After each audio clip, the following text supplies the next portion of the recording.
Syllabus આપણો પૂરો થયા પછી રિવિઝન યુનિટ 1 મૂડી પડતરનું જે તમારું ચેપ્ટર છે ત્યાંથી આપણે સ્ટાર્ટ કરીએ છીએ.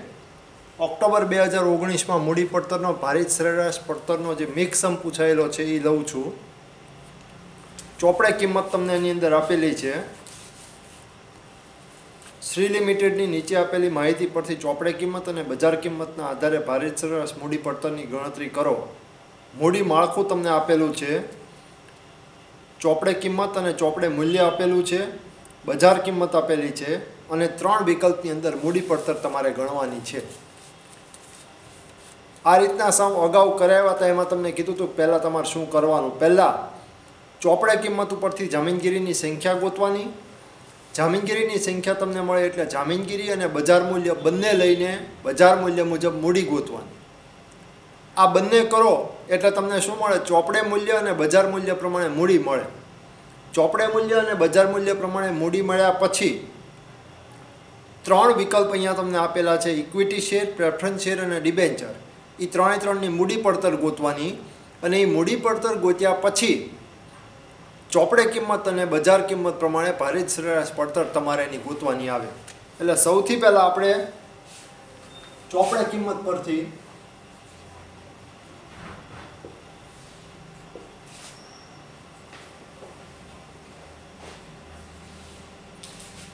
જામીનગીરીની સંખ્યા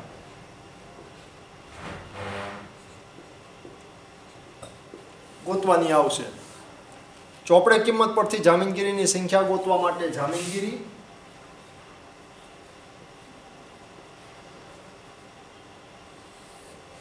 ચોપડે કિંમત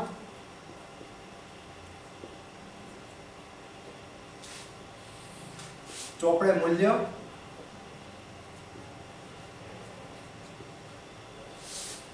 અને જામીનગીરીની સંખ્યા.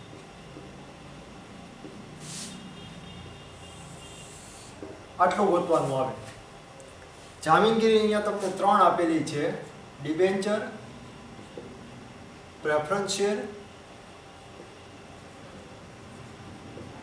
અને ઇક્વિટી શેર.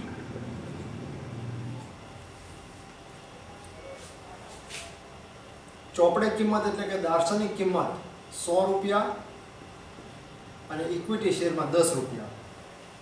ડિબેન્ચરનું મૂલ્ય 8 લાખ છે. પ્રેફરન્સ શેરનું મૂલ્ય 2 લાખ રૂપિયા છે અને ઇક્વિટી શેર 10 લાખ રૂપિયાનો છે. હવે સંખ્યા ગોતવા માટે શું કરવાનું? અગાઉ તમને કીધેલું છે. ચોપડે મૂલ્ય જે આપેલું છે એને ચોપડે કિંમત એટલે કે દાર્શનિક કિંમત, આની બીજી શબ્દ છે એ દાર્શનિક કિંમત કોઈક વખત ઉપયોગમાં લીધેલો હશે તો બંને સરખું જ થશે.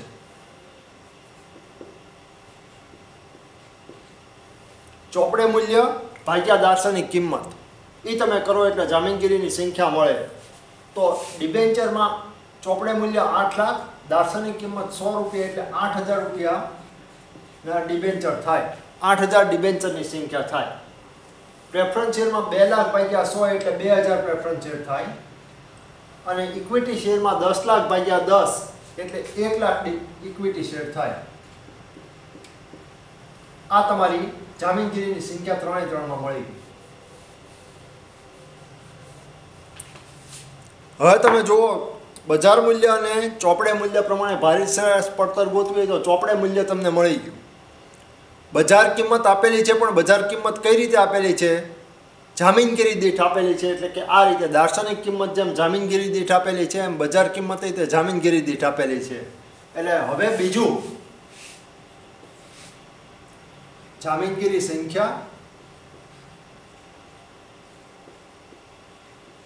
અને બજાર મૂલ્ય પરથી કુલ મૂડી એ હવે બીજા વિકલ્પની અંદર ગોતવાનું રહેશે. એમાં જામીનગીરી,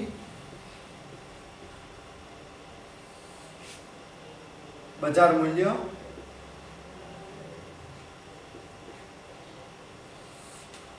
જામીનગીરી સંખ્યા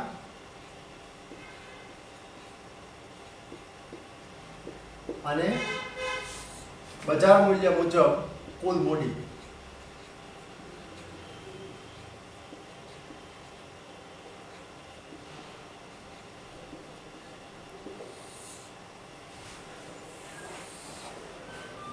એમાં ડિબેન્ચર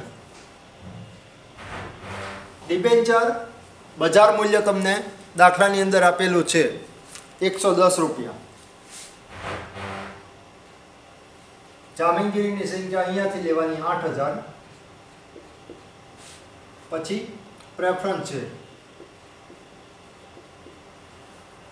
શેર 120 રૂપિયા અને સંખ્યા 2000. અને ઇક્વિટી શેરનું બજાર મૂલ્ય 22 રૂપિયા અને સંખ્યા છે 1 લાખ. હવે ઉપરનામાં તમે ભાગાકાર કર્યો તો ચોપડે મૂલ્ય ભાગ્યા દાર્શનિક કિંમત કર્યું એટલે જામીનગીરીની સંખ્યા મળી. અહીંયા બજાર મૂલ્ય મુજબ કુલ મૂડી ગોતવી છે એટલે ગુણાકાર બંનેનો કરવો પડે. બજાર મૂલ્ય ગુણ્યા જામીનગીરીની સંખ્યા કરો એટલે બજાર મૂલ્ય મુજબ કુલ મૂડી તમને મળે. તો 8000 ગુણ્યા 110 તમે કરો એટલે 8,80,000.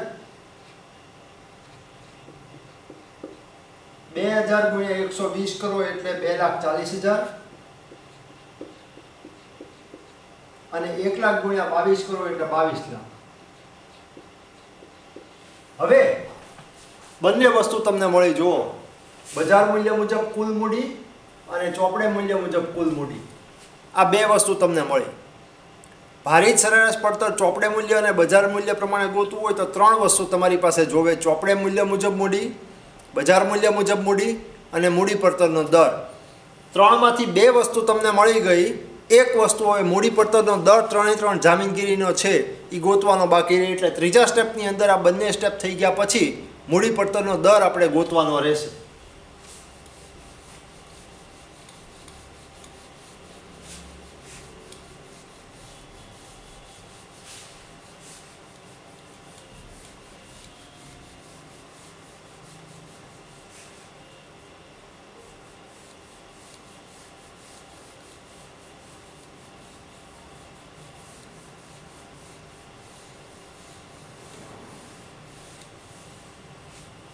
ત્રીજો સ્ટેપ,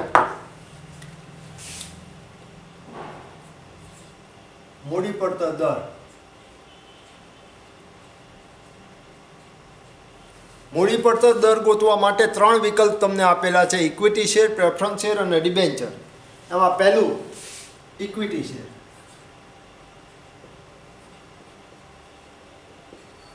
ઇક્વિટી શેરમાં રકમ તમને આપી દીધેલી છે.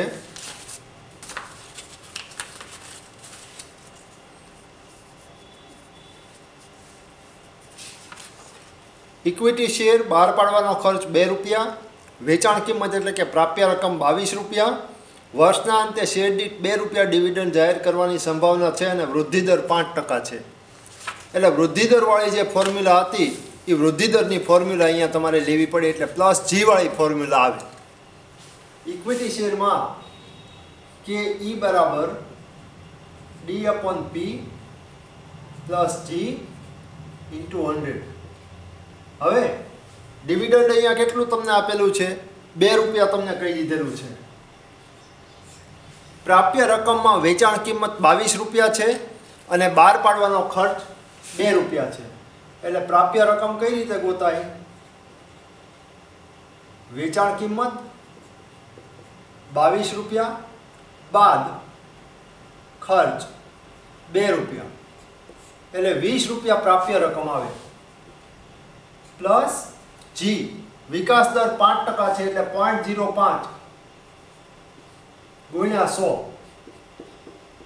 શું કામ 0.05 ત્યાં કર્યું?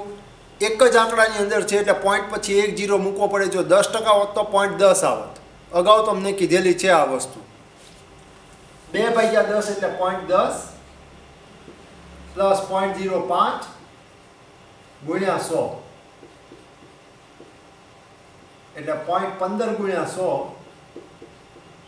એટલે 15% તમારો ઇક્વિટી મૂડી પડતર દર આવ્યો. ઇક્વિટી મૂડી પડતર દર ગોત્યા પછી બીજું પ્રેફરન્સ શેર. પ્રેફરન્સ શેરની અંદર પણ રકમ તમને આપેલી છે. પ્રેફરન્સ શેર 100ની દાર્શનિક કિંમતવાળા, પરત સમય 15 વર્ષ, ડિવિડન્ડનો દર 10% અને બહાર પાડવાનો ખર્ચ 5%. વર્ષ આપી દીધેલા છે એટલે પરત કરવાપાત્ર ડિબેન્ચરની જે ફોર્મ્યુલા છે, પરત કરવાપાત્ર પ્રેફરન્સ શેરની જે ફોર્મ્યુલા છે એ આવે. એટલે KP R plus 1/n F minus P 1/2 F plus P into 100. હવે ધ્યાન રાખજો અહીંયા આગળ કિંમત મૂકવામાં. R એટલે ડિવિડન્ડની રકમ. તો દાર્શનિક કિંમત 100 રૂપિયા છે અને ડિવિડન્ડનો દર 10% છે એટલે 10 રૂપિયા રકમ એની આવે. તો 10 વત્તા વર્ષની સંખ્યા 15,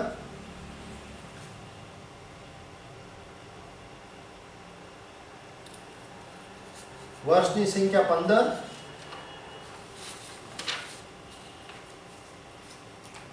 100. હવે P એટલે શું કરો છો તમે? પ્રાપ્ય રકમ. પ્રાપ્ય રકમ ત્યાં આગળ કેટલી થશે? વેચાણ કિંમત અથવા દાર્શનિક કિંમત કેટલી છે? 100 રૂપિયા છે. બાદ ખર્ચ. ખર્ચ કેટલો છે બહાર પાડવાનો? 5%, એટલે 5 રૂપિયા ખર્ચ થાય એટલે 95 રૂપિયા પ્રાપ્ય રકમ આવે. એટલે 100 માઇનસ 95 ભાગ્યા 1/2, 100 પ્લસ 95 ગુણ્યા 100. એટલે 10 વત્તા 1 ની નીચે 15, 5 1/2 195 ગુણ્યા 100. હવે અહીંયા આગળ ઓલી બાજુ જાઉં છું, ધ્યાન રાખજો. 5 ભાગ્યા 15 તમે કરો અથવા 1/15 1 ભાગ્યા 15 ગુણ્યા 5 કરો એટલે એ 0.33 આવશે આખું. એટલે 10 વત્તા 0.33 નીચે 195 ભાગ્યા 2 એટલે 97.5 ગુણ્યા 100. એટલે 10.33 ભાગ્યા 97.5 ગુણ્યા 100. એટલે એનો તમારો ફાઇનલ આન્સર આવે 10.59%. આ તમને પ્રેફરન્સ શેર મળી ગયું. ત્રીજો વિકલ્પ ડિબેન્ચરનો છે.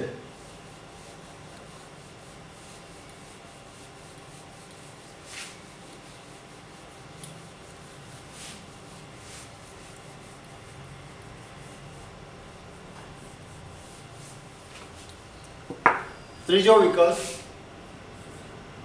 ડિબેન્ચર. ડિબેન્ચરમાં પણ પરત કરવાના વર્ષ તમને આપી દીધેલા છે એટલે પરત કરવા પાત્ર ડિબેન્ચરની ફોર્મ્યુલા આવશે. પણ છેલ્લે રકમની અંદર જો તમને કરવેરાનો દર આપી દીધેલો છે, ત્રીજો જે રકમ તમને ઇક્વિટી શેરવાળું પડતર ગોતવાની કીધી તેમાં કરવેરાનો દર 50% આપ્યો છે. એટલે પરત કરવાપાત્ર ડિબેન્ચર કરવેરા સાથેની જે ફોર્મ્યુલા છે એ આવે. એટલે KD R plus 1/n F minus P 1/2 F plus P 1 minus T into 100. હવે વ્યાજનો દર કેટલો? 8% છે એટલે 8 રૂપિયા પ્લસ 1 ની નીચે 20. બહાર પાડવાનો ખર્ચ 4% છે એટલે 100 માઇનસ 96 1/2 100 પ્લસ 96 1 માઇનસ 0.50 ગુણ્યા 100. 8 પ્લસ 4 1/2 196.50 ગુણ્યા 100.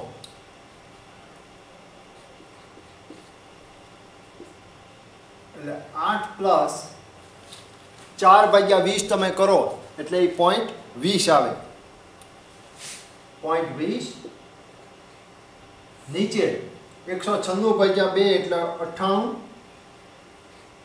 ગુણ્યા 100 ગુણ્યા 0.50 એટલે 50 એટલે 8.20 નીચે 98 ગુણ્યા 100 એટલે એ તમારો ફાઇનલ આન્સર 4.18%. હવે તમને 3 મૂડી પડતર મળી ગઈ, ચોપડે મૂલ્ય મળી ગયું અને ચોપડે મૂલ્ય બજાર મૂલ્ય પણ તમને મળી ગયું. એટલે હવે ચોપડે કિંમત અને બજાર કિંમત મુજબ ભારિત સરેરાશ પડતર તમારે ગોતવાની ચોથા સ્ટેપની અંદર આવે.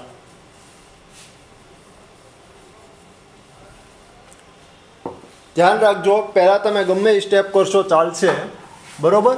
એવું કોઈ જરૂરી નથી કે પહેલાં તમારે મૂડી પડતર ગોતવી કે પહેલાં તમારે જામીનગીરીની સંખ્યા ગોતવી.